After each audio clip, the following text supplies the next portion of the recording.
And the Minnesota Senate Education Policy Committee will now come to order. Today is kind of a big day in acknowledgement of one of Minnesota's finest teachers, so we're going to start with that. But before we get to that, I do want to acknowledge that it is School Bus Driver Appreciation Day. So if any of you are still in contact with your bus driver from when you were a kid, or you are a kid riding a bus, let them know that you appreciate one of the hardest jobs and least thankful jobs in our society, being a K-12 school bus driver. Also, I've learned a new word the last couple days, stanchion. And yeah, the smiles on some people's faces, it's a new word for you as well. They're all over the place, and it's those ribbon things that I never knew what the word was until yesterday.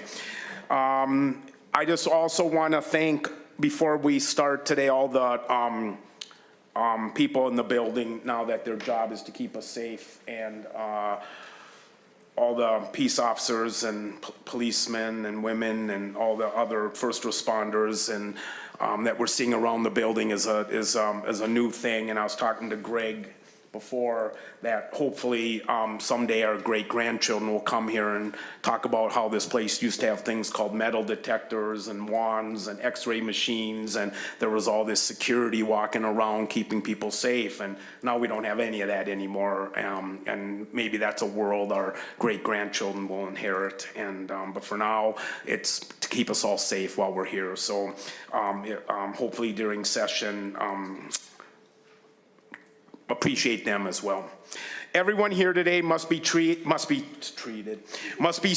when they are in the hearing room. There will be no standing or sit. These are the rules. Sorry. So I feel like the first day of class when we go through all the rules. So raise your hand if you have to go to the bathroom. And on the first day of class, when the kid said, "How will that help?" I'll never forget that kid. Everyone here today must be seated when they are in the hearing room. There will be no standing or sitting in the walkways or aisles. If you need further accommodations, please communicate with the sergeant's staff. There, and we're there. Signs are not permitted in the hearing room or in the testifier's table. Please leave all signs outside. Clapping or other disruptions are not allowed. If these protocols are not followed, you may be removed from the room. Please email Senator's assistants if you are hoping to speak with them before or after the committee. Thank you to our sergeant's office staff who are present for helping maintain decorum in this august chamber. So thank you all for your patience in the rules. Today, I also want to thank our new committee administrator, Emma Zelmer. She'll be an invaluable resource and assistant for all of us this session. Our physical analysis, Jenna Hofer, is blessed with a second child, so those of you that have been here for more than this session will be missing her seat, but Bjorn Arneson will step up and try to fulfill her role. We have 2 pages, Cindy and Isaac hiding back there somewhere. Yeah, they're waving. Those are the pages that have been assigned to us. We will not be going around introducing ourselves unless you want me to, because there's no new members on our committee. I'm looking for somebody yep, okay. And so today, we have the distinct honor, joy, privilege, me in particular. When I walked up just a few minutes ago, a former student of mine from the class of '96 came up to me. Now he's a lobbyist here at the Capitol. I don't even see him anymore. Are you here, Ryan? Oh, there he is. And he comes up and he says, normally I'm not involved in anything in education, but he saw Wally's name being recognized today and he wanted to be here for this event. And kid from the class of '96, is here to show the gratitude and appreciation for the presentation you're about to see. Minnesota Teacher of the Year and one of 5 finalists for National Teacher of the Year. I'm going to say that again, one of 5 national finalists for National Teacher of the Year. I've known for over 40 years. She's one of the professionals that I've had the privilege and joy to work with that is the utmost professional in her demeanor, her decorum, what she brings to class every single day is a gift to the profession. And so with that said, we're going to hear from 3 of her current students. And then we're going to hear from Linda Wallenberg, Teacher of the Year, finalist for National Teacher of the Year. And then we'll get to Senator Kunesh's Senate File 3625 and Senator Mann's 3626. So thank you. And with that said, Commissioner Jett, the Commissioner of the Department of Education, will be kicking us off today.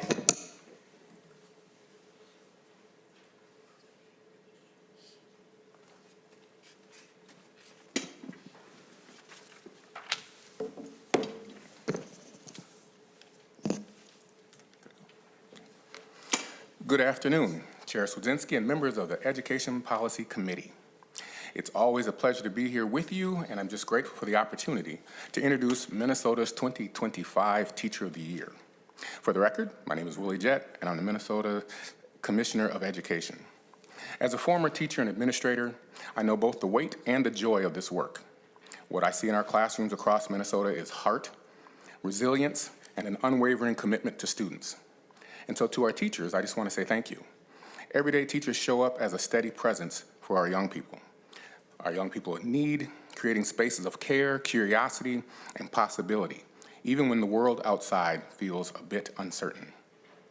So today it's just my honor to introduce Linda, and as Chair Swedzinski said, Linda Wally Wallenberg, Minnesota's 2025 Teacher of the Year, and as Chair Swedzinski said, a finalist for the 2026 National Teacher of the Year. Ms. Wallenberg is a high school English teacher, a longtime gymnastics coach, and just a remarkable mentor.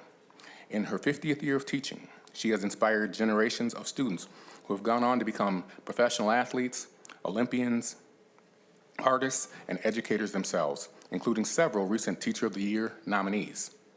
Her impact reaches far beyond awards and accolades. It lives in the confidence she builds in young people and in the colleagues she lifts up along the way. Thank you to Education Minnesota for honoring Ms. Wallenberg, for your continued support of educators across our state. When we invest in, celebrate our teachers, our entire system grows stronger. So with that, it is my privilege to yield my time to the Minnesota 2025 Teacher of the Year, Ms. Linda Wallenberg. Thank you, Commissioner. We have chairs for the 3 students so they can sit alongside of you while you present. And for the record, a quorum is present.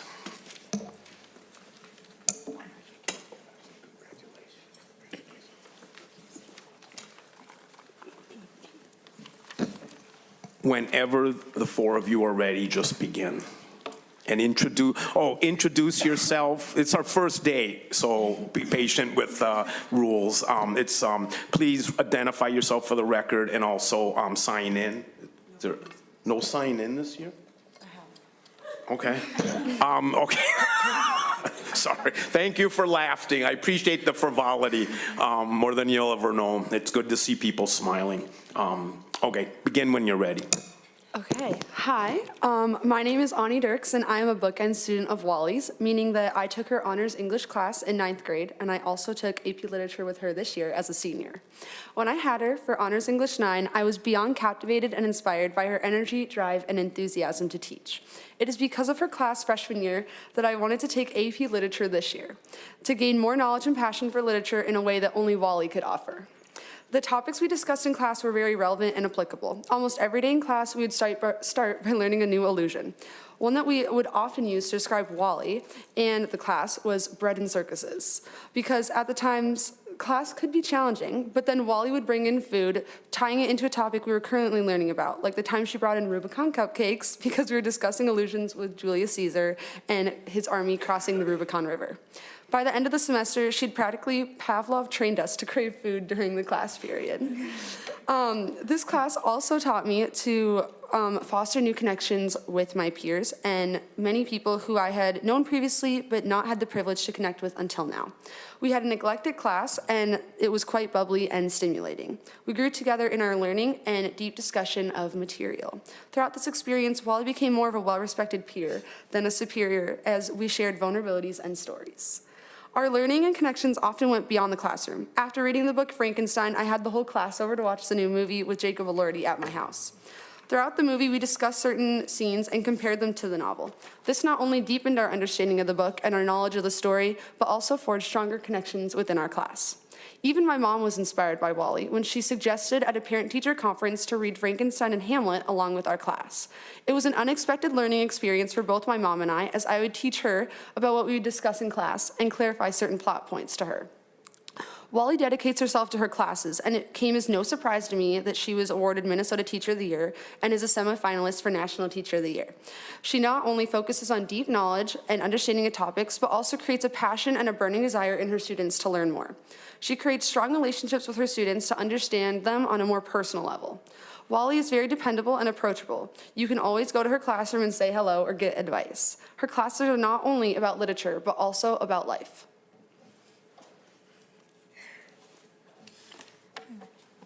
Hi, my name is Rachel Makela.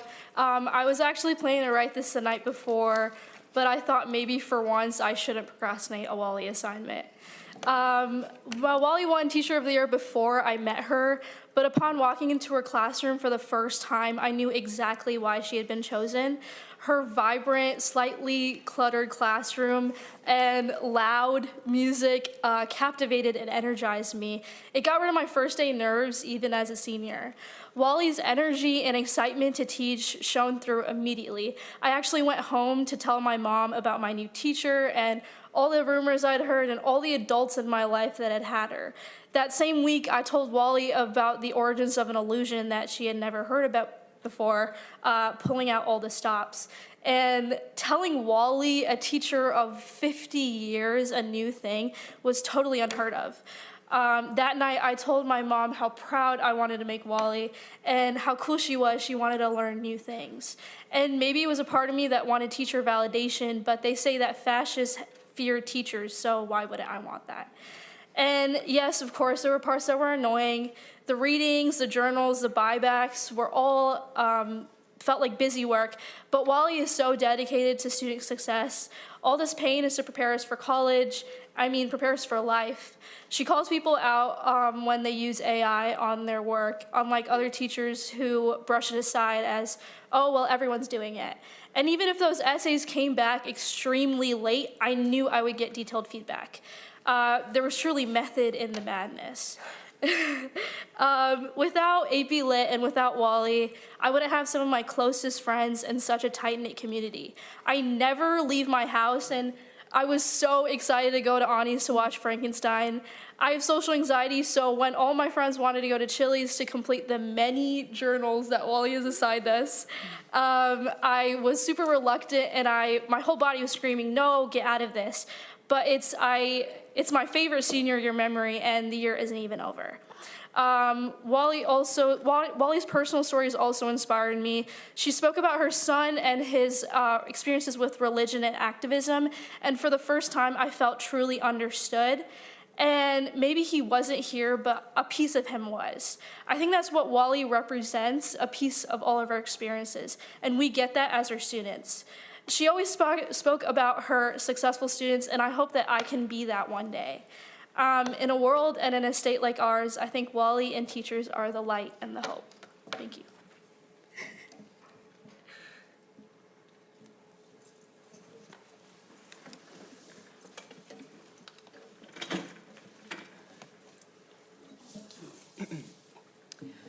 Hello, my name is John Nicolas Clavijo Jaimes, and I was a student of Miss Wally my freshman year for Honors English 9. Miss Wally's innate colorfulness and genuine sense of family definitely made a big impact in not only me, but many of my peers. I remember at the start of the semester in her class, I feared so much failing and not being able to give my best, especially as an English learner. But Miss Wally, with patience, kindness, and allusions, helped me construct a strong voice and give meaning to each verse and feelings in my poems. I reminisce sometimes about my experiences in her class. The memory of marrying one of my students while acting as Romeo in Romeo and Juliet still makes me laugh to this day. She narrated and helped and guided us through each of the plays and each of the short stories, not only giving them meaning, but bringing them to life. Ms. Wally is a teacher that, or shall I say, a guidance, a mentor, anything that I can look up to, because she teaches and guides not only in a way that we learn, but we live what we learn. I have to be grateful, and I am grateful for all of the patience and how I always saw how happy Miss Wally was to work with each one of us, striving to understand each of our learning styles and answering each of our questions, whether it was English or silly. Each short story, each play, each act, each life lesson. Miss Wally not only taught us about literature, but life, like many of my peers say here. And definitely she helped us discover and enter and go for our next steps in our literature world. Thank you.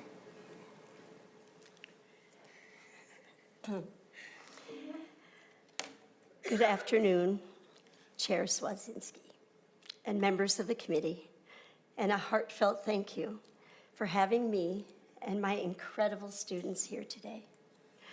What an honor, and truthfully, it feels like somewhat of a miracle to stand before you in my 50th year of teaching.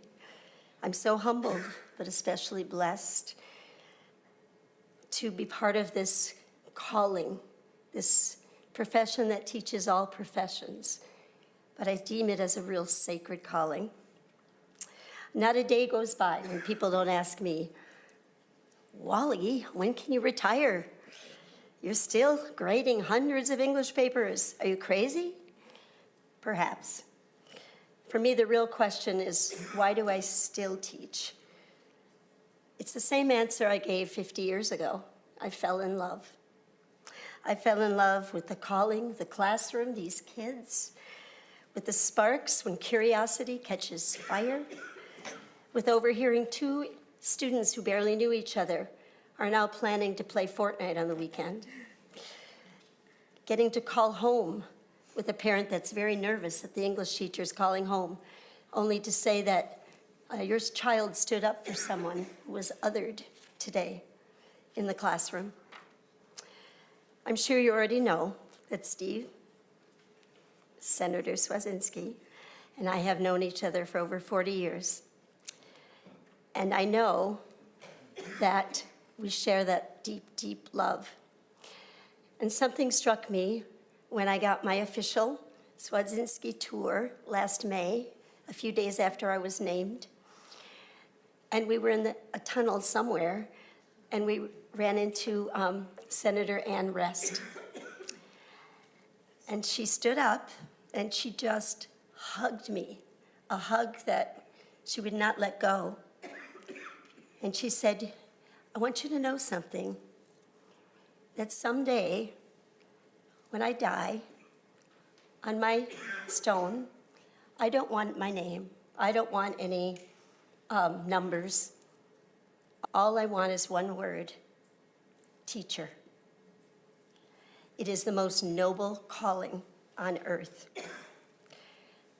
You know that we became teachers not to be trendsetters, but to be table setters. When I suddenly ran into a student a few weeks ago, about 45 years old, with a few kids, and I said, "What do you remember about ninth grade English?" And it was not the Oxford comma rule, and it was not who Romeo's sidekick was in Romeo and Juliet, but she said she remembered that you invited us to the table. And she said, "I remember that you wrote in my journal, 'I see you.'"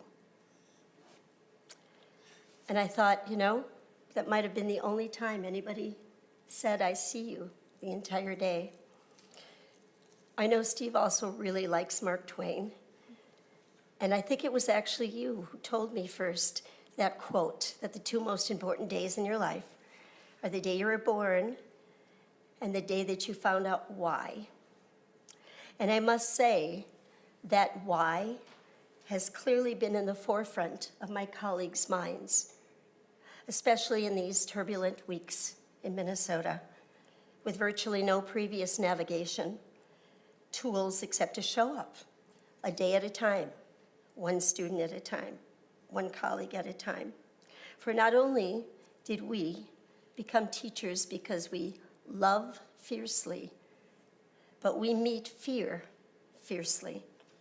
Fear is the enemy of learning, and schools must be a place of trust and care. Regardless of a student's background, every child who walks into the classroom deserves to feel safe and welcomed and supported. And that belief isn't political. It's foundational for education. Students don't leave at the schoolhouse door their troubles and their concerns. So as they walk into the classroom every day, I meet them as a harvester of hope. And to find hope, the root is finding love. And I know that we cannot surrender the belief in the hope that the classroom is where we can begin to trust. And students can come and know that they are loved, and they are seen, and they are welcomed. And that might be the most stable thing in their day. So, as Senator Rest said, this is the most noble calling that I can possibly imagine. It's true that over 50 years, the music is different. They're not usually. Some friends are listening to Led Zeppelin or the Backstreet Boys, or maybe it's K-pop, and maybe the Apple IIe can only be found on eBay now, and now it's all about AI. But what hasn't changed is those hearts in those desks. And as long as we teachers continue to speak to their hearts and give them the chance to go forth after us and harvest hope, I believe we are in the best place we can be as teachers and as students and as parents and administrators. And so, when will be my day to be done? I'll know when I know. I'll think I'll be called in some other way. But the truth is, carpe diem, I've got near 30 years till 100, so we'll see. Thank you for the privilege and the humble honor to listen to me and my beautiful students today. Thank you. We're going to go into recess for 10 minutes and applause.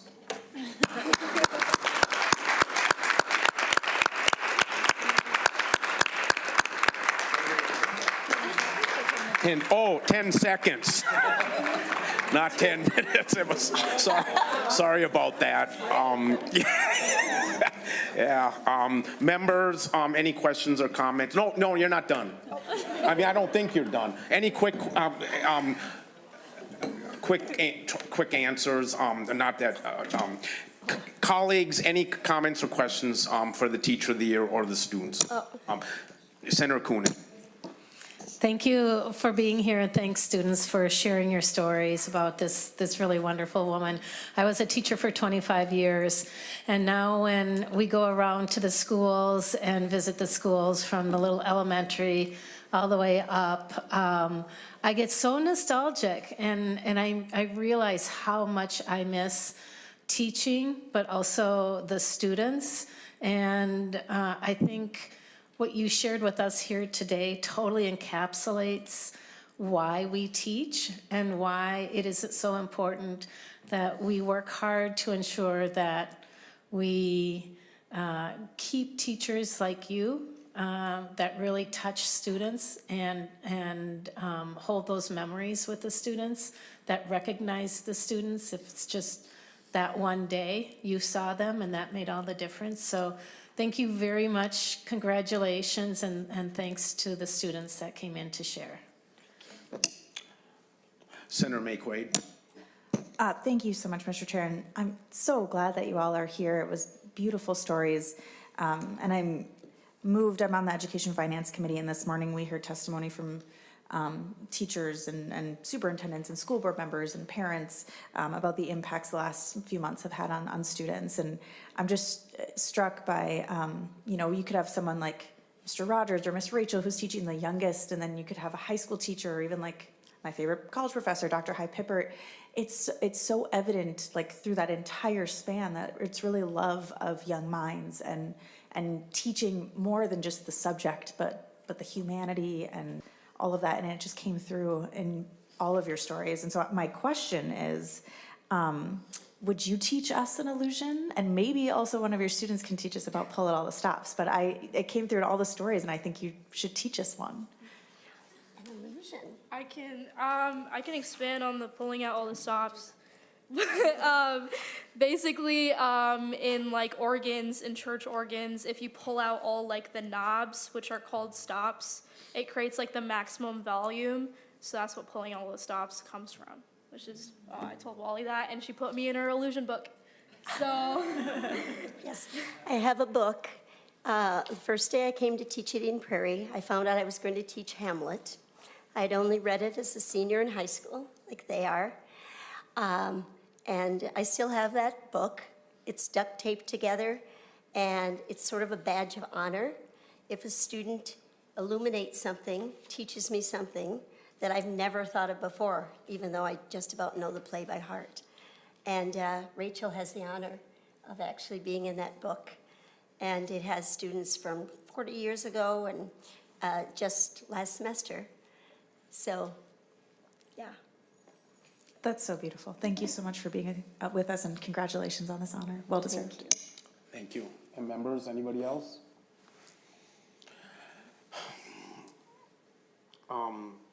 Okay. Thank you, Wally. I think the lesson we're all going to take away is it's a well-deserved honor and recognition. And I know firsthand how many, one of my three takeaways today are it takes a village, and you bringing in parents into the course. And so that it's not just about the teacher and the child, it's also the parent involvement in the learning as well. And so heartfelt thank you for that. The comment by one of the students about light and hope, that's you, light and hope. And I think in the coming weeks, as we find out who the National Teacher of the Year is, I think no one in this room today will be surprised when the National Teacher of the Year will be named from a Minnesota teacher of 50 years named Linda Wallenberg. And so none of us will be surprised. And during COVID, it was an honor and a joy and a pleasure to teach Hamlet with you. And I'll never forget that for the rest of my days. So thank you. Thank you to the three students. We love it when young people come testify to enlighten us, because sometimes we get a little bit, we forget what it's like. So thank you, the three of you. You were very brave for coming in today, but I can certainly understand why your bravery, because you got to speak on behalf of a person that you probably admire and respect as much as anybody on this planet. So thank you for the four of you. Right here. Oh, okay. I'll put my glasses on. We now receive an agency update from the Professional Educator Licensing and Standards Board, more commonly referred to as PELSB. Dr. Yelena Bailey, please introduce yourself, and also we have, introduce yourself as well.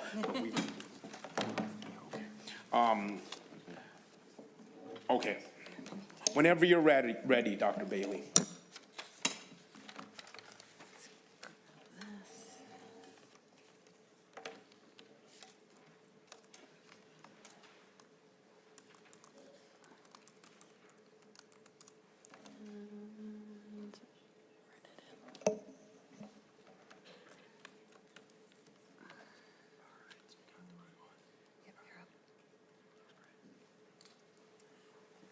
All right. Chair Swadzinski, members of the committee, thank you for having us here today. My name is Dr. Yelena Bailey, and I'm the Executive Director of PELSB, and I have with me our board chair, Dr. Lucy Payne. I will briefly say I was sitting in the seats thinking, wow, it really would be unfortunate for the person who has to follow the previous testimony, but that looks like that's us. But I do want to thank Ms. Wallenberg and her students for grounding us in what we're going to share and why we do this work, so thank you to her. We are here to share a little bit of an agency update, and Dr. Payne is going to provide that. So I'll turn it over to her. Good afternoon. Thank you for having us. I'm here as board chair to first begin our update with our mission and vision, which grounds all the work that we do. Our work is centered around our educators and making sure that we have high-quality educators at all our schools. So in order for that to happen, we work very hard to have high licensure standards. We work to have high-quality teacher preparation programs across our state, and then we work to have good quality, authentic community partner engagement to hear from all those impacted by the work our teachers do. On the next slide, oh, you're doing the slides. On the screen, you can see this is our current board. We have 12 of our 13 seats filled at the moment. We're waiting on one appointment. I am acting as chair, but we have representatives from across the state and across the education sector. We have administrators, a principal, a superintendent. We have 2 of us from teacher preparation. We have Greater Minnesota teachers. We have metro area teachers, related service teachers, and of course we have the public member is missing. There's something else. And we have good special education representation, which is very important right now to the work that we are doing. I'll share on this slide. So every year we like to provide an overview of what we accomplished the previous fiscal year, and you have a handout in your packets, I believe. That's a nice, lovely visual of all of that work that our communication specialists will put together.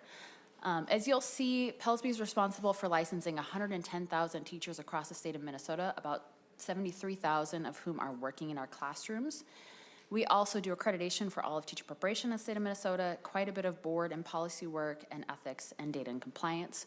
So last year, we oversaw the accreditation of 38 teacher preparation providers across the state of Minnesota. 7 of those are alternative teacher preparation, so that's been a growing area in our state. A part of that work was seeing the program approval of around 630 teacher licensure programs, and so by that we mean area programs, elementary, social studies, and we have to do reviews of those every 3 years, so we're quite busy with the one staff member that does that work. And we also were able to license 174 teachers through portfolio, so that was very exciting. That's a growing pathway. Amongst those teachers were 22 heritage language educators, and I want to thank Senator Kunesh as well as this committee for the work that you did in establishing that pathway. It's gone a long way, and you'll see later when we talk about the supply and demand how that's already answering some of the issues we're seeing. With that, you'll see we are licensing about 36,000 teachers every year, whether that's renewals, new licenses, permissions.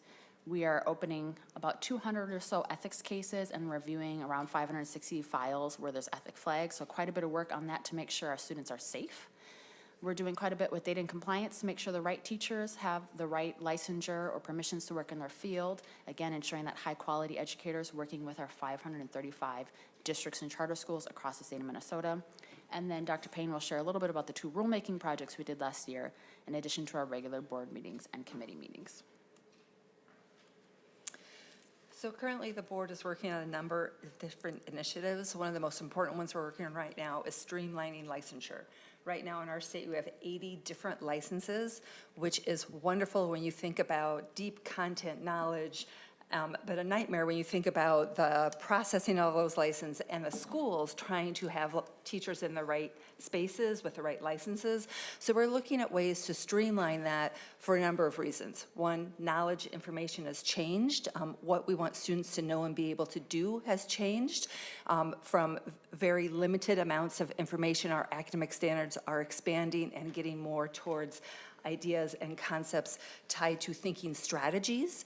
And so that allows us to think about licensure differently. We're thinking a lot about the future and making sure our teachers are prepared for the future of academic knowledge and the students they'll be serving in their classroom, and how we can do that with fewer licenses because of the difficulties it can cause our school districts, especially our smaller schools, in putting teachers in the right spots according to their licenses. We are very focused on having fewer licenses without compromising quality. And you think about those 2 things together, and that's a real tension point. This is really hard work for our board to think about how this is going to play out. So we are engaged in deep conversations right now, specifically around special education, science, and arts. And we are getting very good feedback from classroom teachers who are currently holding these licenses, administrators, teacher preparation providers, in terms of how we can all come together to think about these licenses differently, so we're able to be flexible and responsive to the needs of our schools and our students. We are also deep diving into the literacy work, as we are all across the state thinking about this work and watching the impact to our classrooms and how we need to respond as we think about teacher preparation. So we started the reading audit work, and we'll have that completed this summer, and you will receive another report from our agency about that work. We are working on guidance for districts on how and where teachers have been prepared and how that will play into alignment with the professional development work of the READ Act. So our future teachers will not have to go through that same deep professional development because it's happening in their licensure program. And so we're working on the communication pieces and guidance for districts there right now. And we are continuing to collaborate with teachers and our teacher preparation providers on creating a literacy rubric, which is the next step after the reading audit. So the reading audit did a very deep dive looking at very specific standards in each program, and this rubric will pull us back and sit up higher and allow us to look at more across the reading spectrum, because it includes additional areas of assessment, field experiences, classroom environment, all which impact that literacy work. The rulemaking projects Dr. Bailey referred to, the ones we have just completed, are around school counseling. We are shifting our school counseling rules from a state review process to lean into the national accreditation, and that decision was made with good collaboration with our partners and our providers who have these licenses. And we just finished the final stages of rulemaking on the computer science license mandate coming from statute that you all put in place. So we've got that work done, making revisions to early childhood to be aligned to national standards, ethnic studies, a new licensure area for our state, and American Indian history, language, and cultural, working on the renewal requirements tied to licensure as well. I believe that's it. Yeah. We're going to take a break here. Members, do we have any questions or comments for Dr. Bailey or Dr. Payne?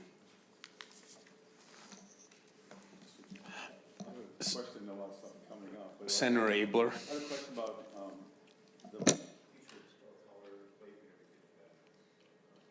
Oh, yeah, we're coming to that. Oh, so I will call on you first. I just wanted to know. Perfect. I have to wait for that. Thank you, Senator. You're on the short list. Continue, please. All right. It sounds like we are eager, Chair Swazinski and members of the committee, to get to the supply and demand report. Is that all right? So you have in front of you the supply and demand report. I will preface this by saying, because of a change in statute, there was a report that we did in 2025, and you'll actually be getting another supply and demand report this fall, even though it's a biennial report. Part of what we're planning to do this summer is the supply and demand report has existed in a similar fashion for the last 8 years that we've been around. And one thing I'm working with our new data specialist is kind of an overhaul of how can we rethink this report so it's better functional to answer some of the questions we have about why teachers are staying and leaving, what the data means. So if you have suggestions or questions or feedback, we would very much welcome that and happy to meet offline and discuss as well. Here today to share a couple key findings with you. So this is something that's been pretty standard over the past several years, but of our 110,000 licensed teachers in the state of Minnesota, about 36% of those who hold a Tier 3 and Tier 4 license are not currently in a public school classroom. That doesn't mean they're not teaching, but it means they're not in our public school classrooms. Still, with that, nearly 90% of all of our teaching assignments in public schools are filled by teachers who have a full professional license. And again, we define that as a Tier 3 and Tier 4 license because that can be renewed indefinitely and it can permanently fill that assignment. Another key finding here is that the licensure areas that are filled with Tier 1 licenses, Tier 2 licenses, or permissions are in consistent fields that we've seen in previous years. So special education, world languages, and career and technical education. With that said, we're seeing kind of an equal demand for teachers in those fields or in our high demand fields across the state. So it's pretty evenly distributed, whether you're in greater Minnesota, the metro, charter, or a large school. We've seen a increase slightly in the number of teachers of color and American Indian teachers who are working in our classrooms, but even with that, we are not anywhere near close to mirroring the demographic makeup of our students. And I'll comment more on each of these as we go on. We are still seeing that nearly a third of our new teachers are leaving in the first 5 years, and that continues to be, I think, a top priority for our state to solve that issue. I will speak to, even with that, we do have some good news on retention, so I'll speak to that a little later. And then finally, we have updated our district survey this past year, and we found that even with that and asking some deeper questions, districts did not significantly report any change in their perception of the teacher shortage over the last few years. So I'll walk through this slide. There's a lot of data. This just gives you a picture of our teacher workforce. So there's a couple things going on in here. In that second column, you'll see the head count of all of our licensed teachers. So this is everyone who holds a license in the state of Minnesota, and then broken down by race and or ethnicity. The numbers that you see going forward in those columns are how many people hold that license, broken down by the race ethnicity, and the percentage is the proportion of that group that holds a license. So for example, we can see very clearly the majority of our teachers, both by number and percentage, hold a Tier 3 and Tier 4 license. With that said, if you look at the proportion, the highest group that tends to be using a Tier 1 or Tier 2 license are Black or African American educators. It's a small number, but they have a higher use rate, that's maybe a way to think about it, of those licenses than other groups. So it gives you a good sense of both the number of teachers in each area as well as their use rate of each of these license types. And Chair Swazinski, members of the committee, I don't know if you'd like me to pause after these things for questions or wait till the end. I think we'll wait till the end. Thank you.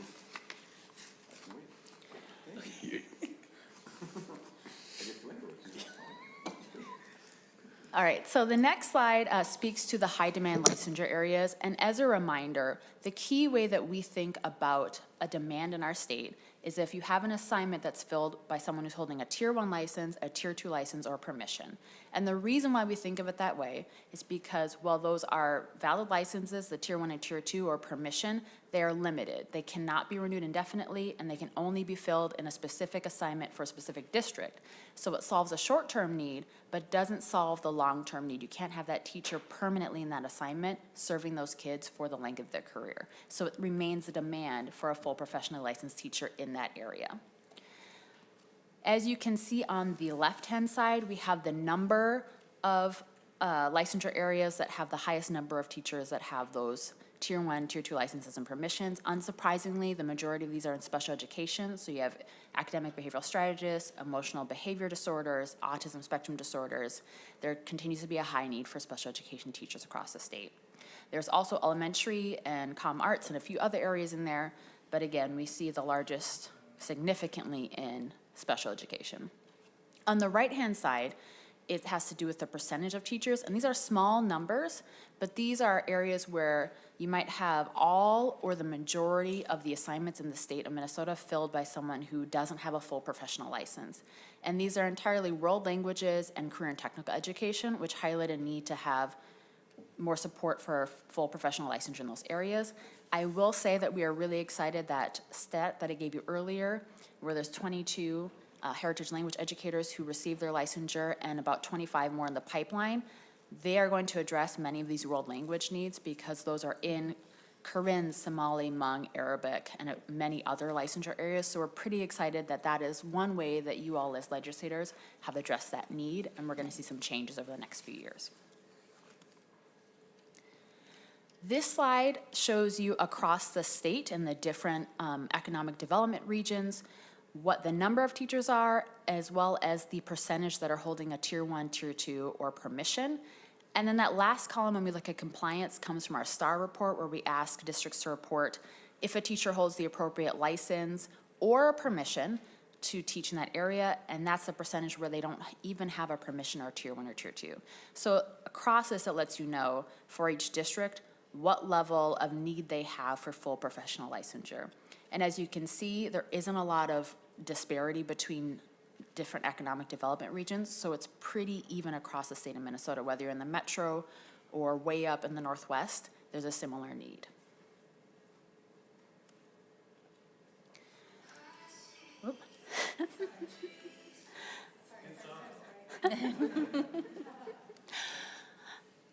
So this slide speaks to the district survey that we have as we sent out, and we asked districts to report their perception of the teacher shortage, comparing the 23-24 and the 24-25 school years. That green column shows you the number of districts that said they don't see a difference. And one thing I'll note is I know there's been conversations about looking at unfilled vacancies as shortage data, which we would definitely support, but need some tweaks to our systems to be able to collect that data, which of course requires funding. But we were able to do some of that through surveys. So as you can see on that far left, we did ask them about vacancies. We also asked about availability of teachers, the time it took to fill a position, how long positions remained opened, and then if the classes had to be canceled. And you can see across that the majority of districts said there hasn't been a significant change between the previous school year and the school year they were surveyed in.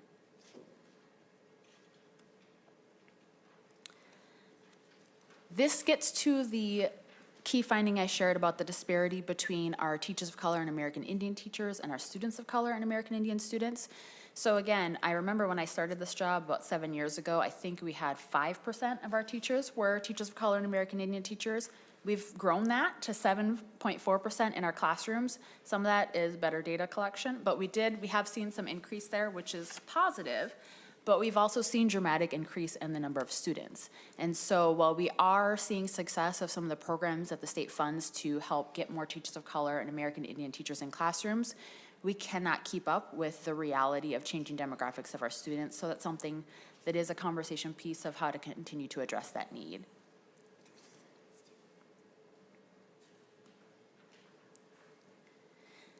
And I'll explain this graph because it is a little unique. So this speaks to the data point that I think becomes one of the biggest conversation pieces in our state, and that's our attrition rate for new teachers. So on that second column you'll see the number of newly licensed teachers in a given school year, and then each row lets us know the percentage overall change in those new teachers as they come back in their second, their third, their fourth, and their fifth years. As you see in that second row there, the teachers that were newly licensed in the 2021 school year, after 5 years, about 29% of them did not return. So that's that nearly 1/3 attrition rate. And we did, of course, a few years ago do a survey to get some information on teachers on why they leave the classroom. We know there are things around school climate, relationships with parents, families, admin, compensation, but there are a lot of pieces to this puzzle that fall far beyond our jurisdiction and will require continued collaboration with our good colleagues at the Department of Ed and the Board of School Administrators. I will say, if you look at the rows below, just know that that's tracking them coming back in the years that make sense. And in that 23, 24, of course, we only have 1 year they've come back. I will note that we are seeing a slight increase in the attrition rate there, or I should say a decrease in the percentage returning, because we, in previous years, see about that 13, 14% decrease. The teachers who were newly licensed in 23, 24 saw a decrease of 16.5% in the following year. So that is a little alarming and speaks to maybe some growing needs and the burdens that teachers are facing. The other thing I'll note is, unsurprisingly, there was a large percentage, 17.63 teachers that did not return in the 22-23. Those teachers were licensed in 21-22, and that is right after COVID. So a lot of those teachers who had their first years in the second year after COVID, we saw a big growth in folks that didn't come back. So that's data that does not surprise us.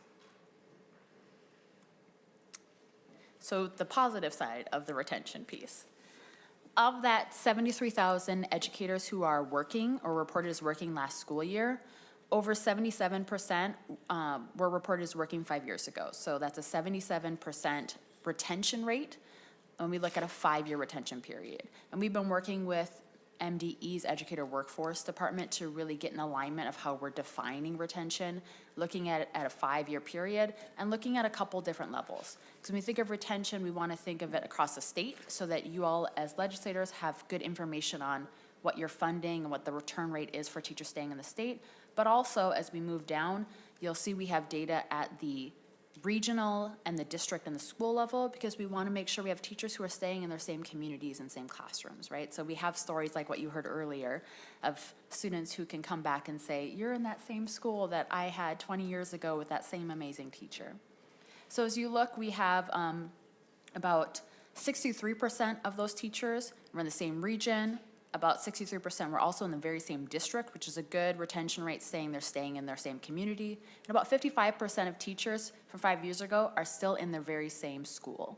So that's a positive thing for those communities, that those teachers are staying. And of course, some things happen with retirements and other things, so there's different stories to tell us why those 23% of teachers are not retained. There's a lot of pieces to that puzzle. So I'll end with this, a couple of next steps that at least we've been thinking about. One is how we can work with our teacher preparation providers on utilizing some of the newer innovative pathways to meet demand. So teacher apprenticeships is a large area right now that a lot of preparation providers are engaging with. And we're working with MDE's registered teacher apprenticeship specialists to say, can we convene teacher preparation providers to think more critically about who is opening programs in which licensure areas, in which regions, so we're making sure we're meeting the whole state's needs and not just one provider's desire. As Dr. Payne mentioned, the board is really looking at changes to teacher licensure that are going to address students' future needs. Our board thinks quite a bit about what will students need 5 to 10 years from now, and as I'm sure everyone in this room knows, it's going to take about 5 to 10 years to get all the policy pieces in place so that those needs are met by the time they're there. So really doing a lot of futures thinking work and trying to use this data responsibly. And then finally, thinking about how we can retain high-quality educators. How do we get something like our Teacher of the Year, who has been in her career for 50 years, and not lose those teachers in those first 5 years? So with that, I'm happy to answer questions. Members, any questions or comments? Senator Abler. Yeah, welcome back, everybody. And Dr. Bailey, thanks for coming again. Sometimes some of my comments might sound like deja vu, because they are. I was looking at I was reading the big report here. And on page 26, it talks about teacher of color, so that's kind of my first thought, and I just have actually two thoughts.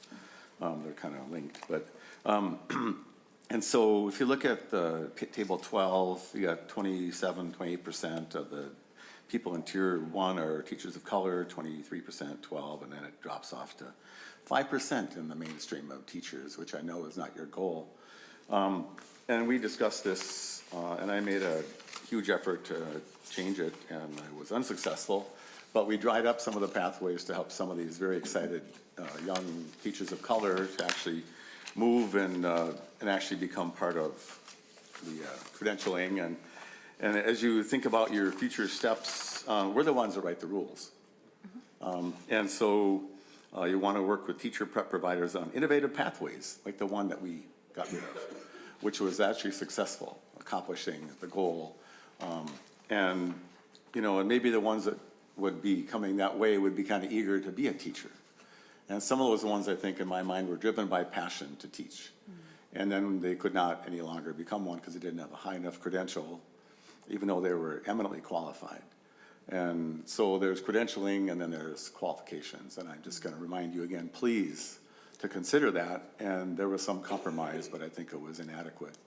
And I'm just troubled by that as I sit here. I didn't come to be grumpy the first day, but here it is, this discussion again. And then the second next step, consider changes to licensure that meet students' needs. That would be having a teacher who they have an affinity for. And I'm just going to suggest to you, I'm not criticizing you or anybody, but what we're doing is not working. And kids aren't going to school in overwhelming numbers. They're not being successful in learning to read and do math because maybe they're not inspired by Mr. Affinity person to encourage them to stay and shoot high. So just telling you, I think we're missing something here. And then finally, ways to retain. I think some of those teachers that came in would have the passion of the teacher of the year that we were talking to, Ms. Wallenberg. And people like that, everybody loves them. They just draw, they exude passion and enthusiasm. And if you're in their class, probably Chair Swazinski is that same kind of teacher, that people are motivated to learn and to care about everything. And I really think we're missing something. And I don't have a bill to find that again, but we had a part of the answer to the secret sauce. And I was amongst the minority who said we should not be doing that. And I just think for no money at all, the teachers, the district retention things, and they have it's the same, it's no worse, but it's horrible. And if you're having special ed, if that's the biggest special thing, and then if they're there for a while, they're actually going to get good at it. And they can take some credentialing along the way, some courses, and this is their one shot for these students going through the pipeline. This is their one chance. When they miss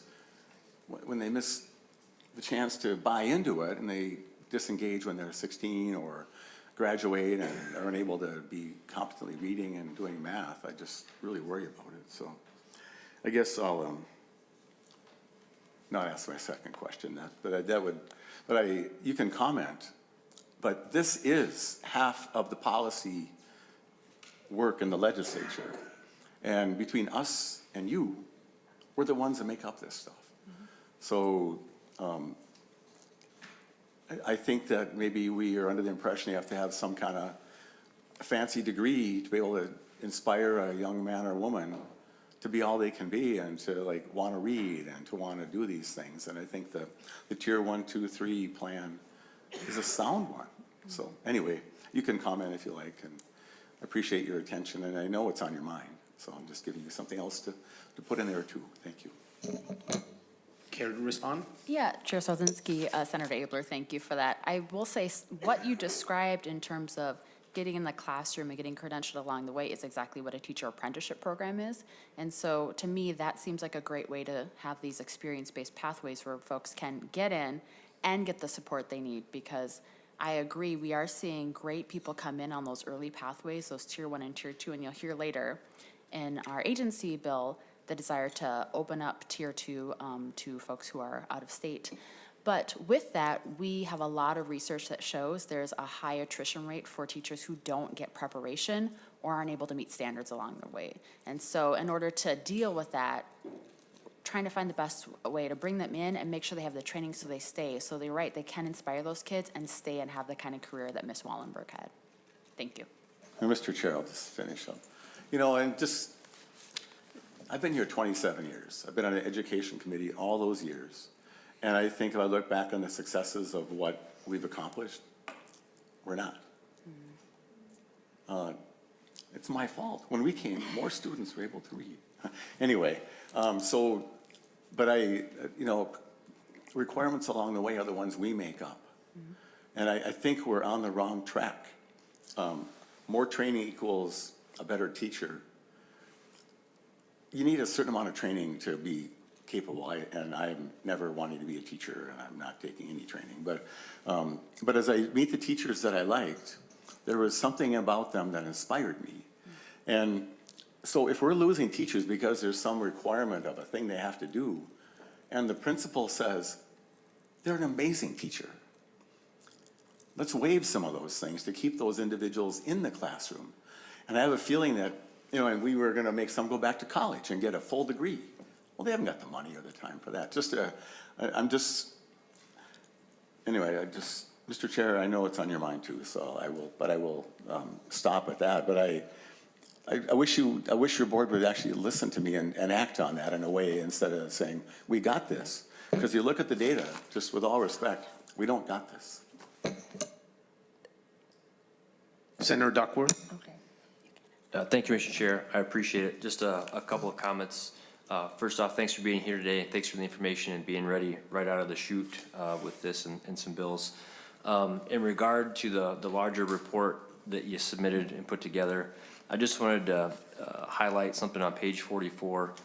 And this kind of gets back to some of what Jim was just talking about. I do see some inklings of things that we've talked about over the last few years finding its way into PELSB and the reports and things of that nature, and I do appreciate that. But I wanted to highlight that on the bottom of page 44, Tier 2 to Tier 3 pathways, in terms of internal recruitment programs used by districts, 65% of districts are saying that they're using that as a pathway, and I think that was the highest percentage of pathways that the district surveyed said they used. If you go to page 46 as well, it talks about the district's evaluation of the effectiveness of those different programs. Tier 2 to Tier 3, that pathway in particular, was given the highest marks by districts in the categories of some effect and very effective. 37.47% said some effect and 19.33% said very effective. If you add those two together, it makes a pretty compelling argument for that pathway. I know we've had conversations about that pathway in particular in the past. I just want everyone to be aware that our districts are telling us they use it and it's highly effective. So something to be mindful of as we continue to look at legislation and the different types of ways in which we're allowing teachers to become professionals in front of our children in the classroom. A couple other things to note, Mr. Chair, briefly, I promise. When you look at in your presentation, page 12, that purple graph there and the different assignment areas and the differences between folks holding a Tier 1 license, Tier 2 license, or the out-of-field permission. What's interesting is a lot of those tend to be career and technical education type subject matters, which if you think about it makes a lot of sense. These are probably people who are teaching based on experience more so than a traditional education pathway via a college or a university. And I think that highlights some of the reasons why that pathway is important and really important in perpetuity, not just for a few years necessarily. So just something to keep in mind.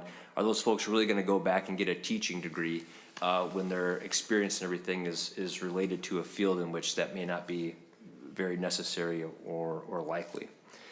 On page 14, I thought it was an interesting question. What are their perception of their teacher shorter? And the fact that they're overwhelmingly saying it remains largely the same, well, I think their assessment over the past few years is that it's been a pretty significant shortage. And I guess what that graph tells us is they still assess it to be a very significant shortage.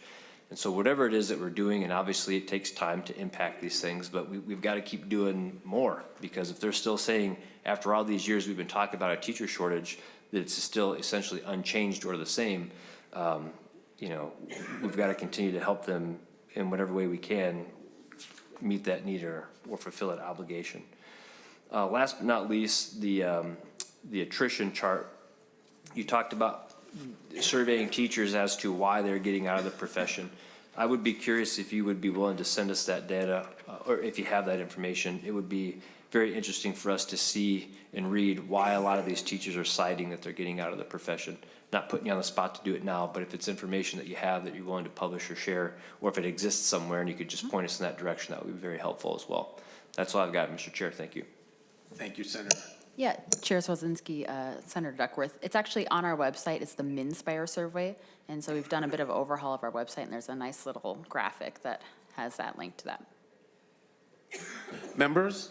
Oh, Senator McQuaid. Thank you, Mr. Chair. I'm thinking about, you mentioned you think about 5 to 10 years from now, what will students need? And I'm thinking a lot about what 5 to 10 years will look like, and I'm nervous.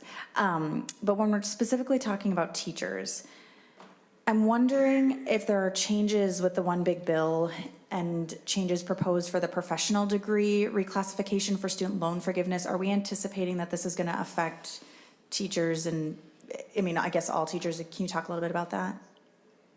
Yeah, Chair Swazinski, Senator Mayquade. Do you want to speak to this as our teacher preparation representative, Dr. Payne? Yeah. Senator Swazinski, Senator Mayquade, thank you for the question. This will greatly impact recruitment, and that's where we're seeing this mismatch, right? So even if our teachers stayed, we would still need more teachers because of retirements. We have an upcoming retirement group that we're going to need to figure that out. And as we think about that, if our teacher candidates, prospective teachers, don't have access to funds, it makes it very difficult for them to complete a teacher preparation program. Numbers-wise, I don't know what that's going to look like, right? Because I don't have that in front of me. I could pull it from my one institution of how many of our students are on funds, but I can't quote that right now. I'm not sure if we can pull that data from providers either. And if I may add to that, while I'm not a teacher preparation provider, my PhD and my research that's published are on race and policy in the U.S., and we know overwhelmingly that this is going to impact our teachers of color and American Indian teachers the greatest. And to what Senator Abler mentioned, in terms of barriers, we know one of the biggest one is financial. And so, one of the things that I would continue to urge this committee to do is think about better financial supports for that group, because they will be impacted the most. Thank you, Mr. Chair. Thank you. I mean, we did in the subcommittee, we heard testimony. We did a whole day on higher education, and it was like a tour through 10 years from now what we won't have, and doctors and nurses and teachers and all this sorts of stuff. And so I guess that, that was my main concern. You always hope that it'd be like, no, it's fine. It's not going to be a problem, but it's going to be a problem. Thinking even a little bit more, just before we have, people who are in higher education and teacher prep programs that maybe wouldn't get student loan forgiveness, maybe they wouldn't pursue the profession. Is the elimination of the student support services that were done by the federal government as well? So it's like tutoring support to get them into higher education. Are we going to see that impacting then the pool of people who will leave higher education and become teachers? Are we anticipating that? Yeah, Chair Swazinski, members of the committee, I would say equally so. I can speak to that as both someone who used to teach. I lectured for a summer bridge program at the University of California and served those students, as well as someone who was that student and wouldn't have gone to higher ed or gotten a master's or a PhD without those supports. And so again, I think not only will you see that impact our teachers, particularly as we're attempting to recruit teachers from underrepresented backgrounds who use those innovative pathways. Many of our paraprofessionals, many of our current Tier 1 and Tier 2 teachers who do want to pursue a degree need those additional supports because of a host of sociological reasons why they may need further academic support that has nothing to do with their intellectual capacity. And so that is a growing concern. Members? Senator McQuaid, I'm so sorry. That's okay. Thank you, Mr. Chair.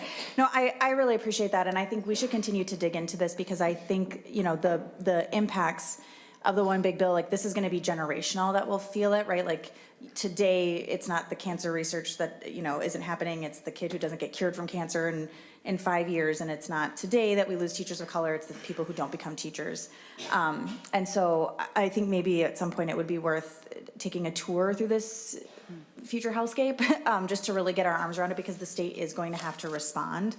And I I would love to know, maybe like as my final question, like those are the things that came to my mind when you said we're thinking 5-10 years out.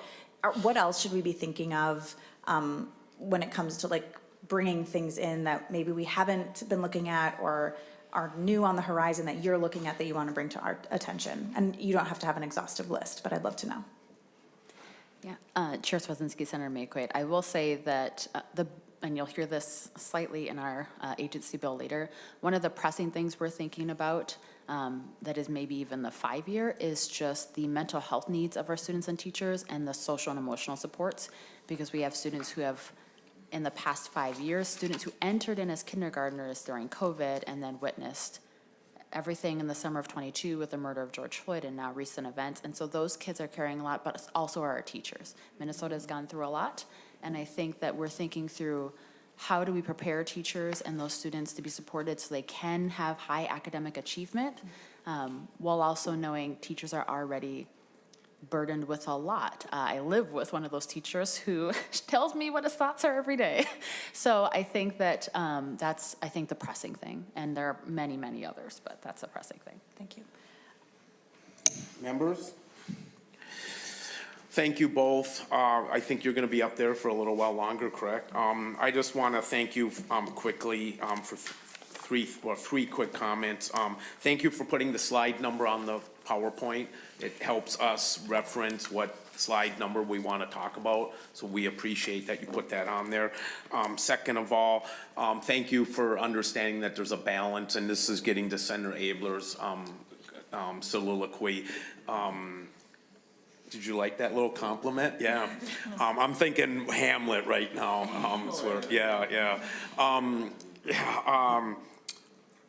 The balance between that there's an art and a science to teaching, and I think the licensure system has gone out of its way to acknowledge the art of teaching, and that's something that at one time when we were looking for teachers, and preparing them, all we talked about was the science of teaching, and we dismissed the art of teaching, which to me is in some ways more important and more valuable. And I think those three kids, they didn't talk about the science of teaching, they talked about the art of teaching. And thirdly, on slide 18, find ways to retain high-quality educators, especially during their first 5 years. I throw that challenge out to everybody in the audience right now, all the lobbyists, all the stakeholders in education. To Senator Mayquade's comment, that might be one of our biggest challenges in the next few years. So we look forward to any ideas on recruitment, but maybe more importantly, retention of our teachers. And so, thank you. We are about to hear Senate File 3625. Senator Kunesh, welcome to the committee. Today, the intention is to send Senate File 3625 to the Committee on State and Local Government. Senator Kunesh would like you to, to make a motion to move, so moved, right? So moved. Okay, wow, it's been 10 months. Senator Kunesh, would you like to make a motion to move Senate File 3625 and it be recommended to pass and referred to the Committee on State and Local Government? I so move. Well, thank you. Senator Kunesh, I understand you have the A1 amendment. Yes, I have an A1 amendment that makes a few small changes to the original bill, just changes some of the language from like Minnesota approved to state approved, and then allows for a one-time transfer of a balanced dollar into the general fund.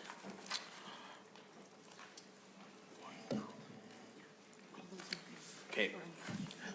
Any questions of the A1 amendment? All those in favor say aye. Aye. All those opposed? The A1 amendment passed. Proceed, Senator. All right. In front of you, you have the PELSB bill number 3625.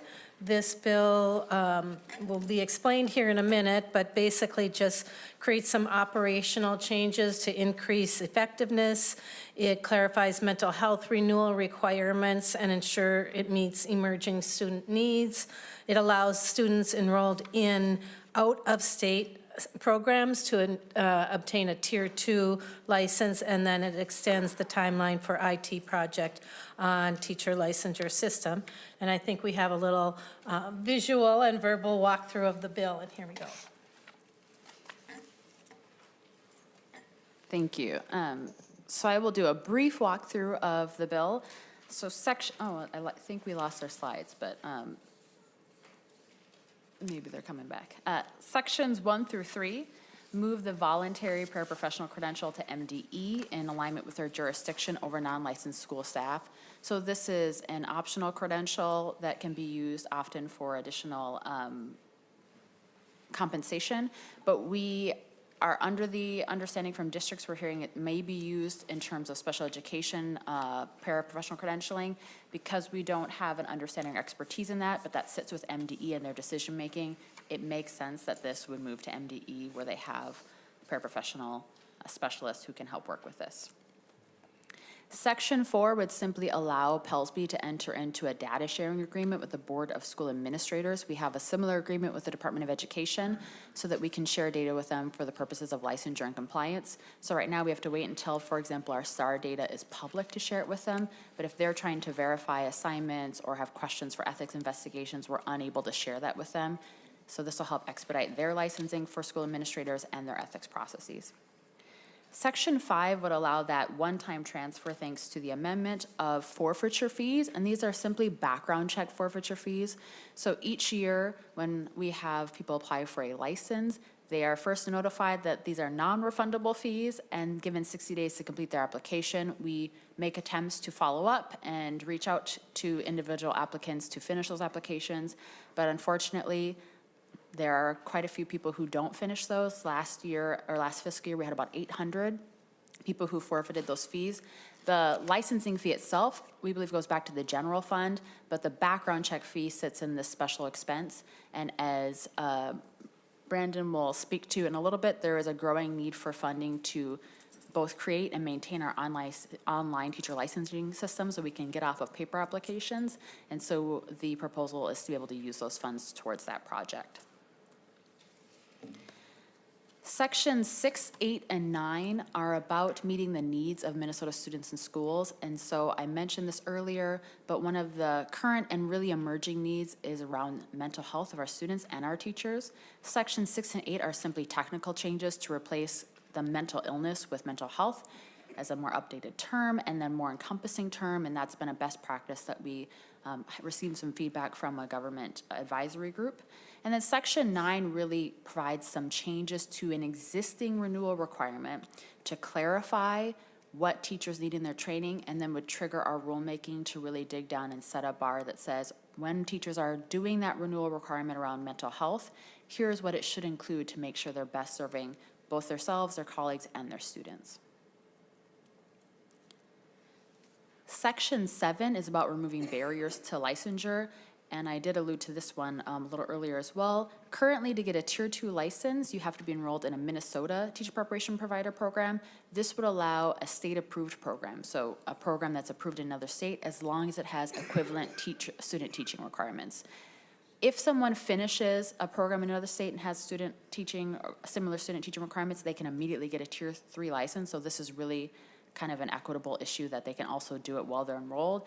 And this isn't a huge amount of people, but we do see this in places, for example, in Fargo, Moorhead, where you might have someone who's enrolled across in North Dakota, but wanting to teach in Moorhead on a Tier 2 license. Currently, they can't. This would help, particularly in areas where Minnesota doesn't have programs, like blind, visually impaired, for example. We do not have any teacher preparation programs in the state of Minnesota, so this would help meet some of those needs. For Section 2, I'm going to let Brandon briefly speak to that. Chair Swedzinski, members of the committee, for the record, my name is Brandon Hirsch. I serve as Minutes Director of Government Relations. We appreciate the committee's consideration of this extension of funding that previous legislatures provided to the board. This funding is helping PELSB to modernize the licensing tools that teachers use to acquire their credentials. After some staff transitions, the board admitted we need a little bit of additional time to continue that work. And by extending this funding, Minute and PELSB were well aligned on the path to build a more modern infrastructure for this system that the board uses for teacher licensing. It'll best position teachers, best position the board to build and modernize for future improvements and needs of teachers. That work won't be fully completed. Modernization, it's a journey, not a destination. But by extending the availability of this funding, Minute and PELSB will be able to best position the board and Minnesota's teachers for future needs and changes. So, thank you. And that concludes the bill walkthrough. Happy to answer any questions. Members, Senator Duckworth.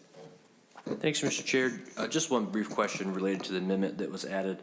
Can anybody give us just some insight on how much and how often there was maybe a excess amount of money that under this amendment would be allowed to be transferred to the general fund moving forward? Chair Swedzinski, Senator Duckworth. So in fiscal year 25, we had about 800 people, and that led to $26,000. So it's not a large amount of money. It will by no means solve our IT fund issues, but it's one way we can attempt to solve this without asking you all for additional funds. Sounds good, Mr. Chair. Thank you. And I do have an amendment when it's appropriate for folks to consider, but I'll wait for that time when you think it's best to have folks take a peek at it. Thanks.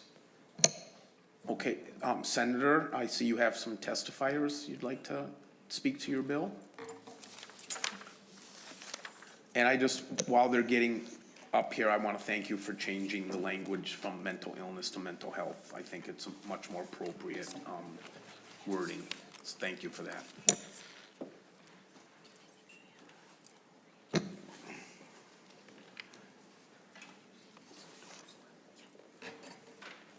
So Ms. Doslin, Mr.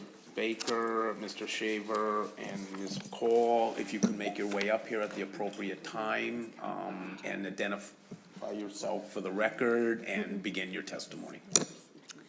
Thank you, Mr. Chair and members of the committee. Welcome back. It's nice to see you. I'm Valerie Dosland, and I represent the Minnesota Association of School Administrators and the Minnesota Administrators for Special Ed. And my colleagues at the Association of Metropolitan School Districts and the Minnesota School Boards Association asked me also to include them in this testimony. Our organizations are in support of the provision brought forward by PELSB that would allow Tier 2 teachers to enroll in approved teacher prep programs outside of Minnesota as part of their pathway towards full licensure.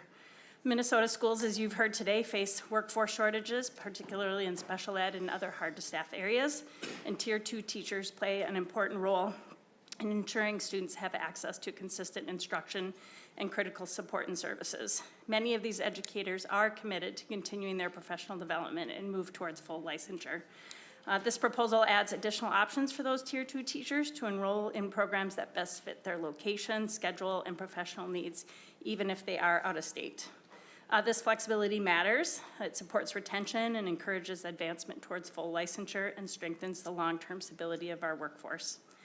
We ask for your support today. Thanks.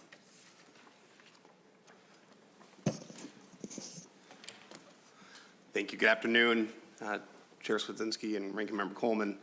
My name is Patrick Baker. I'm the Government Relations Director for Western Governors University, one of your largest out-of-state providers of educators here in the state of Minnesota. When I'm not doing my day job, I also serve on the school board in Mankato, so great to be testifying in my home state. Here just in strong support of both the bills being brought forward by Chair Kunesh and by Senator Mann. And I'll spend some time talking briefly about both of those. But for those of you that aren't familiar with Western Governors University, or WGU, we were founded by 19 governors about 30 years ago to be a nonprofit, affordable online university with a focused mission to serve working adult learners. One of the key differentiators for us is that we are 100% competency-based, so we don't do seat time. We measure learning by, can you demonstrate knowledge of the competence that we put in front of you. If you fast forward to today, WGU is now the largest institution in the country. We enroll about 200,000 students in all 50 states. We count about 450,000 graduates now across the country. but it is teaching that brings me to you today. So WGU actually operates the largest teacher college in the country. We have about 45,000 students currently enrolled. Last year, our School of Education at WGU graduated about 20,000 individuals, including 270 right here in Minnesota. We are the only teacher college in the country that licenses teachers in all 50 states. And we are accredited by both of the national teacher prep accreditors, CAPE and AQUIP. Our footprint in Minnesota is pretty unique as it relates to teaching. We currently have about 300 Minnesotans enrolled in programs leading to teacher licensure at WGU. These are not your typical college students. They are working adults who reflect the modern teacher workforce. About 70% are over the age of 25, 80% are working full-time, well enrolled at WGU, and virtually all of them transferred prior college credit before coming to our institution. Most importantly for this committee, about half of those students in initial licensure are from rural Minnesota, greater Minnesota. We have students residing in 69 of Minnesota's 87 counties. With respect to the Tier 2 provision in this bill, currently, despite our students being eligible to apply directly to PELSB for a Tier 3 license, as was indicated, they are barred from accessing a Tier 2 license while they train at WGU.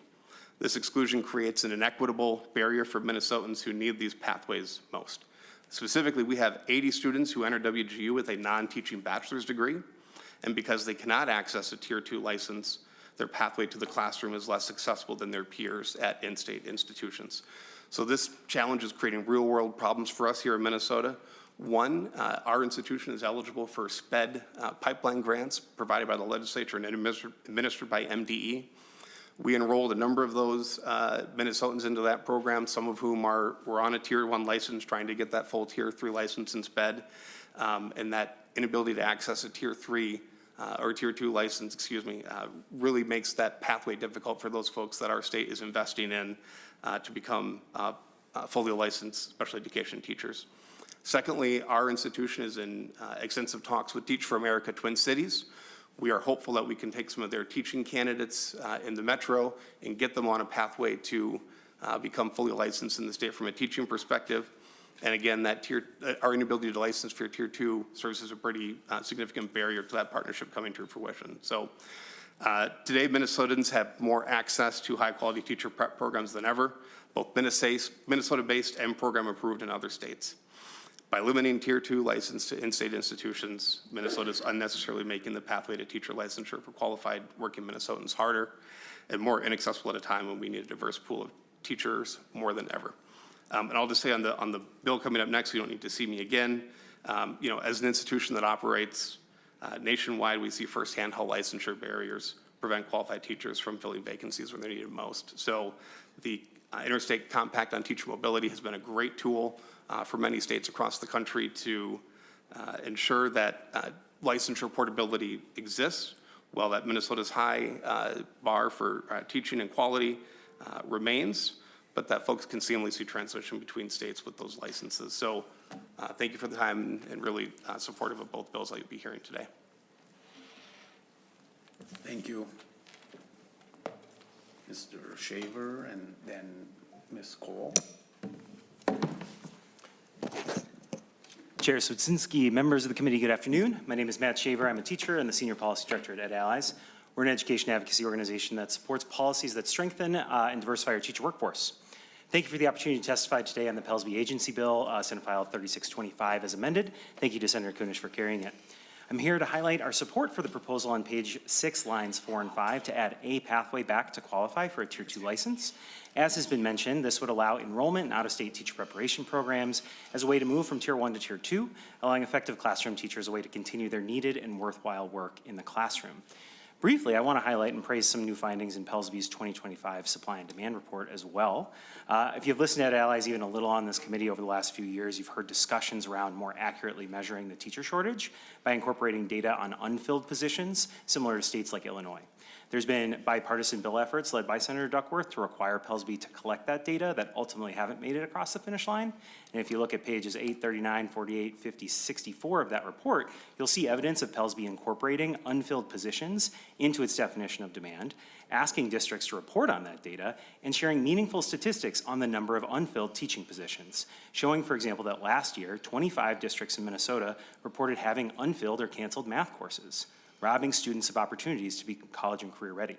So imagine that, a state agency not needing a law to be passed by the legislature to do the right thing, to take feedback, go above and beyond what's required by statute, and seek out more useful data. Tons of kudos and credit to PELSB for their work on that, and hopefully more to come. And finally, one last area of new data to highlight from the supply and demand report was PELSB asking districts which internal recruitment programs they've used, which they've found to be most effective. 418 of 560 districts in Minnesota responded, a remarkably high response rate for a survey. Pages 44 and 45 of the report show that the Tier 2 to Tier 3 experience pathway is the program districts reported using most and rated as most effective by schools. It's also the one program on that list the state of Minnesota has invested $0 into. And unfortunately, the most effective internal recruitment program is about to become less effective because of changes made to who can be a Tier 2 teacher that severely restrict who can use that pathway, and the temporary eligibility for renewal for Tier 2 licenses under the old qualifications expires at the end of this school year. So we support the proposal in Senate File 3625 to build a new pathway to Tier 2 with enrollment in out-of-state teacher prep, and the state should expand additional pathways to Tier 2. It would continue to cost this state $0 to make the most effective pathway usable for more working educators. Thank you for the opportunity to testify today. Thank you all for your public service to our state. Good evening, everyone. Chair Susinski, Vice Chair, members of the committee, and everyone who supports this team. My name is Paula Cole. I am the Executive Director of Educators for Excellence Minnesota. I've had the pleasure to work with so many of you in the last 5 years. And I'm also serving in my local school board in Richfield. Have been serving for 10 years, so get the opportunity to see issues in education from different points of view. I feel very good about the fact that on day one, we are talking about licensure, we're talking about teachers, we're assessing the needs of our state and teacher force. And as you do all of that, I want to encourage you to review also the needs of teachers who are now struggling to implement the teachings of science of reading. Thinking in particular teachers who do not go to teacher preparation programs in Tier 1 and Tier 2 licenses, considering like how we're going to help prepare them. We surveyed 150 public school teachers last fall. We identified that 93% of them were very happy and pleased and hopeful about the new curriculum based on science-based literacy practices. However, 33% of those same teachers were unsatisfied with the professional learning opportunities. I will appreciate collaboration with all of you, see how we can also incentivize our current teachers to take the trainings being provided at their schools. Generally, teachers get paid by the hour for professional development. The districts are strapped for cash. And there's many hours. Letters takes 163 hours, court takes 63 hours. And so anything that you can do, and also from PELSB to incentivize teachers, whether that's considering renewal opportunities, that will go a long way, making sure that the READ Act does what we all want to see do. And that's all that I have. Thank you. Members, any questions or comments?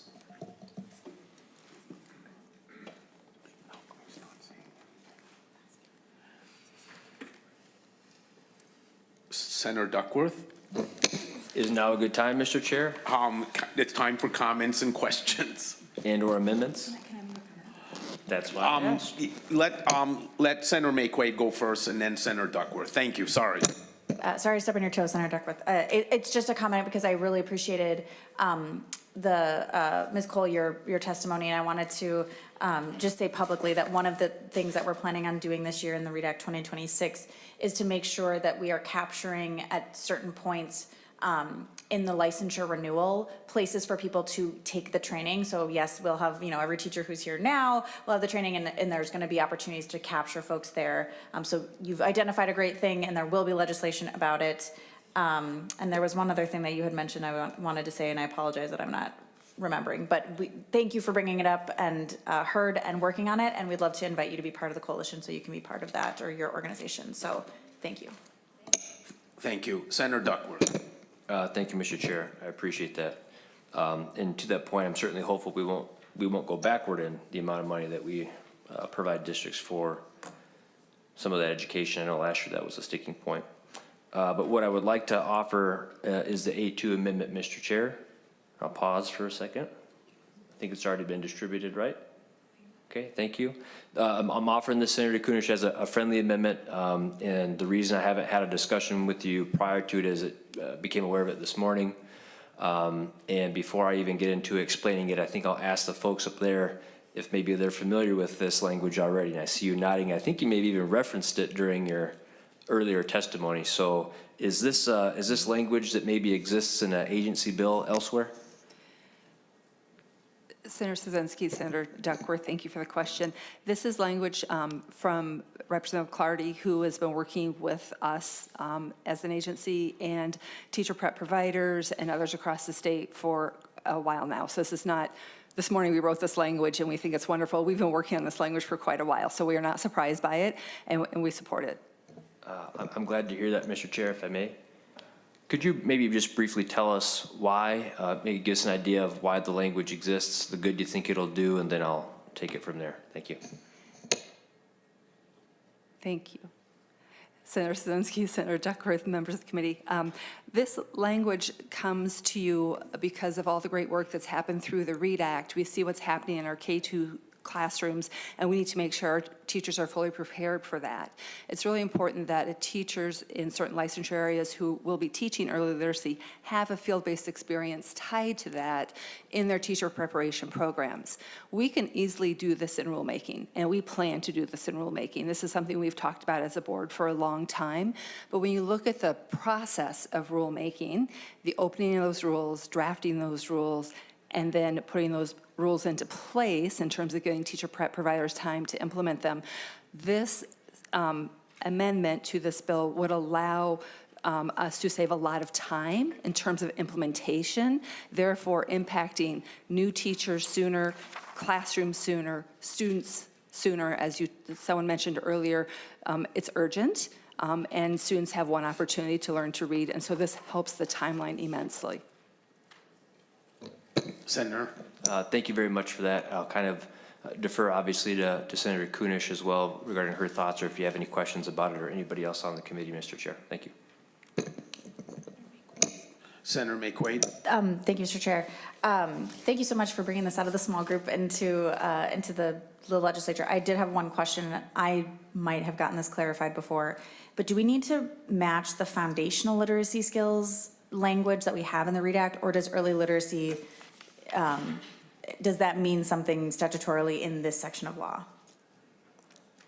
Senator Szynski, Senator McQuaid, when we talk about early literacy, you're talking about grade bands more so in this case, because we have licensure rules that describe the content already, we don't need to duplicate the language. Thank you.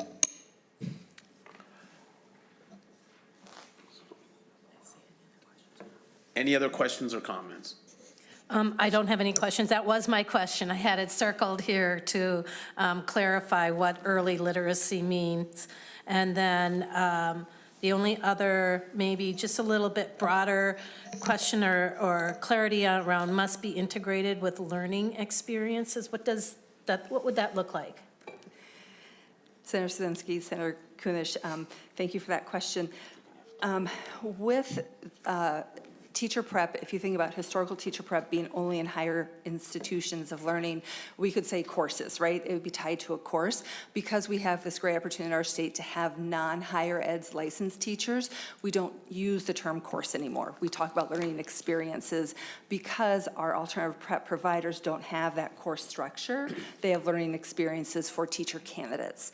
So if you're thinking, well, what does that mean? The historical definition is it would happen in the course, the learning experience on campus, or now that we're expanded in our licensing entities, our EPPs in our state, we use different terminology. So we're to be inclusive of all providers. So all providers would have to have some on-campus learning experiences around the theories. And then this experience that is talked about in the amendment is the practice. So we're connecting theory and practice. And I do have another question. I know this is policy, and we talk about policy, but I'm the chair of education finance, so we're going to look at that line 2.8. There isn't a number in there. Is there a ballpark number, or do we have a fiscal note that's coming, just so that we can understand that better? Nice work, Ms. Senator Kunesh. Pardon? Nice work, Senator Kunesh. Senator Swedzinski, Senator Kunesh, great question. Because this would allow us to work with guidance and then build this into our existing rulemaking schedule, we can absorb the cost because we already have it in our rulemaking schedule. So we wouldn't need an extra amount of money, which I believe is music to many of our legislators' ears. That is just the answer I was looking for. Put a big fat zero there. All right, that is the end of my questioning. And Senator Duckworth, I would be happy to accept this as a happy amendment, as a friendly amendment. So we don't.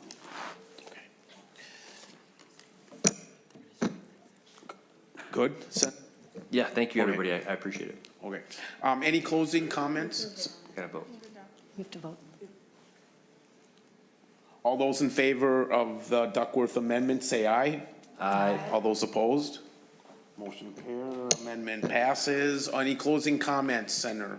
No, I just thank you for letting me do this first bill right off the bat. And so I would ask that you all support Senate File 3625 as amended twice over.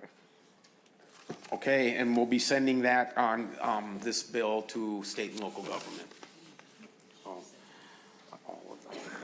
Thank you, Senator Kunesh, and the Senate File 3625 is amended to be recommended to pass and referred to the committee, and we'll be referring it to state and local gov. Thank you. Thank you. All those in favor say aye. Aye. All those opposed, thank you, everybody, for your patience today. Senator Mann.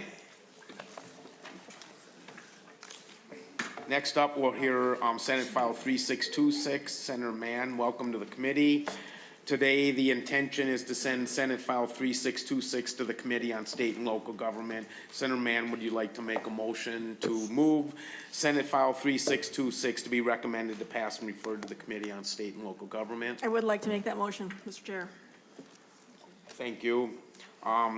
I understand that Dr. Bailey will be again running us through this, and so thank you, Dr. Bailey, and thank you, Senator Mann, and to your bill. And if we can get slides up, that would be great.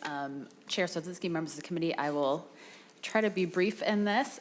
So thank you, Senator Mann, for authoring this bill on the Interstate Teacher Mobility Compact, otherwise known as the ITMC. This is simply a compact, an occupational compact that would help provide flexibility for teachers as they move between states to be able to more efficiently get their licensure in the state of Minnesota. As an overview, the ITMC is similar to other occupational compacts in that it provides that flexibility, but it is distinct in that it doesn't require us to accept a license from another state. Instead, a teacher from a member state would still be issued a Minnesota license, and the state would retain significant oversight and jurisdiction over that license. So how the ITMC works is that the states who are members would submit eligible licenses to the compact, and any teacher with an eligible license would then be able to get the closest equivalent license in a member state. To be eligible, a license must meet three criteria. One, it must require a bachelor's degree with the exception of career and technical education, which mirrors our state policy. Two, it requires the completion of state teacher preparation. And then three, it must be unencumbered, meaning that it has to be renewable indefinitely and can't be tied to a particular district or location. So in Minnesota, this would include many of our full professional licenses, not all. Doesn't mean that we can't join the compact. It does mean that we would share data with member states so they know if a license is eligible or not. I'm going to do a very brief walkthrough of the articles in this. I will preface by saying this is a compact that was created, originally it came out of the Department of Defense to help with military spouses, then grew into some work from the Council of State Governors. In order for the compact to be in effect, a state has to adopt it in whole and cannot make modifications to the compact. So Article 1 simply defines the purpose of the compact to help that flexibility in teachers being able to move between member states. Article 2 establishes some definitions and key terms. And Article 3 describes the model of reciprocity and highlights, again, that the states retain sovereignty over the license in their compact, in the licensing state. Article 4 highlights certain cases where states maintain authority. So for example, the state still maintains authority over renewal requirements, so this would have zero impact on our ability to add renewal requirements or to have additional renewal requirements for a teacher who's licensed from a member state. It also allows states to ask for additional documentation for pay or salary schedule in states where that applies. It clarifies that states maintain ownership over the licensee data. So we would retain ownership over our data for anyone issued a license in the state of Minnesota. And then it clarifies that it doesn't impose any changes or restrictions on existing reciprocity agreements between states. Article 5 outlines the requirements for a teacher to be able to get an eligible license. And again, we've kind of already walked through those. There's an exception for eligible military spouses. But again, it shows that the teacher has to have an eligible license that requires a bachelor's degree, that's unencumbered, and that has gone through teacher preparation. It does require that the teacher goes through a criminal background check in the state, the member state that they're going to. So again, it doesn't change our requirements for background checks, and it means if a teacher from Minnesota goes to another state, they would still be required to undergo that background check. And then again, it outlines in states where there are requirements for extra data around compensation that the teacher must provide that, or the member state must share that information with the other states. Article 6 simply states that the state maintains disciplinary authority over that license. So again, it wouldn't have any impact on our ability to continue our ethics investigations or do our due diligence for any cases that happen by someone who's licensed through the compact. Article 7 simply outlines the powers of the commission. So the compact is governed by a commission and an executive committee that help work with the member states and outlines their duties. Article 8 outlines the rulemaking authority under the compact. Article 9 requires that the commission helps facilitate this by working with the member states and providing the data necessary for this compact to be executed. Article 10 simply outlines what happens if a state isn't in compliance with the compact, and there are certain procedures where you may end up not being allowed to be a part of that compact any longer. Article 11 outlines the date of enactment, if this is adopted in our state, for example. Article 12 outlines the compact's construction in relationship to both the federal constitution and different state constitutions, and again, the overwhelming point here is that we maintain our sovereignty and our Constitution remains the kind of rule of law. Article 13, trying to keep track of where I'm at in this, reiterates that teachers are subject to the scope and jurisdiction in the state. And so if there are conflicts between the compact and state law supersedes to the extent possible. And I think that is it, finally. So very quick, but happy to answer questions on the compact.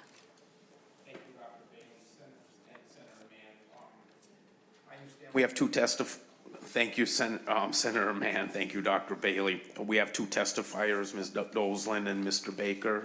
If you'd care to come up and begin your testimony. Senator Mann, do you have anything else to add before closing statements? Okay.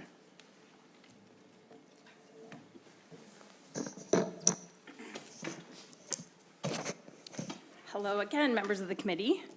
I'm Valerie Dosland. I'm here on behalf of the Minnesota Association of School Administrators and the Minnesota Administrators for Special Ed. And then along with that, my colleagues at AMSD and MSBA also are in support of these proposals. Appreciate PELSB's work to move this proposal forward. You've heard earlier with the teacher supply and demand report about the shortages and the challenges that school districts have to fill classroom roles, classroom positions. We think the compact is another option to ensure that school districts are able to hire licensed qualified teachers.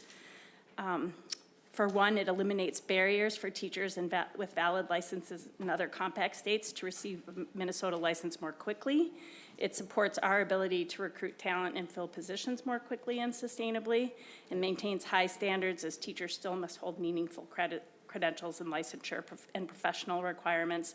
And then lastly, it provides more stability for Minnesota students, especially in special ed and hard to staff classrooms, through better continuity and access to qualified licensed teachers. So we appreciate the time today and ask that you support this.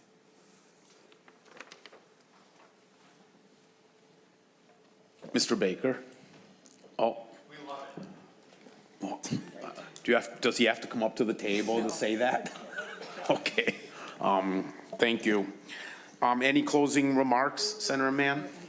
Or questions, comments, members? Senator McQuaid. Thank you, Mr. Chair. I just have a quick question on 4.12.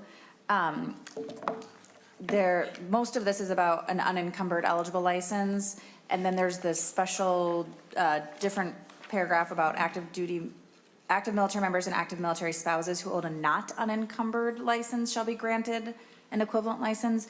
Would you still have the authority to not grant that if the reason that it is not unencumbered is a problem? Yeah. Chair Sozinski, Senator McQuaid, thank you.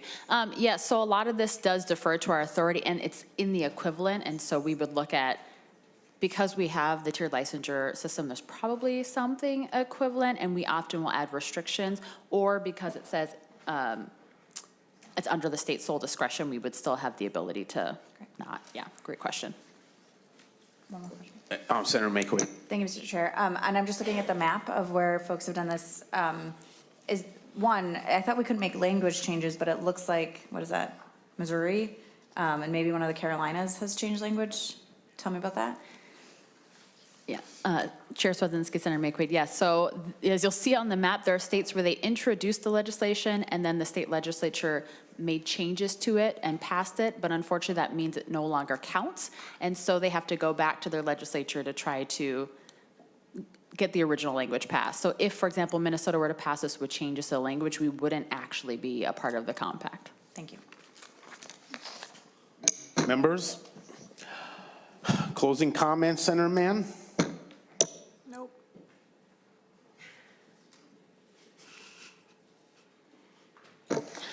Thank you, Senator Mann. With that, do you renew your motion that Senate File 3626 be recommended to pass and referred to the Committee on State and Local Government? I do. All those in favor say aye. Aye. All those opposed?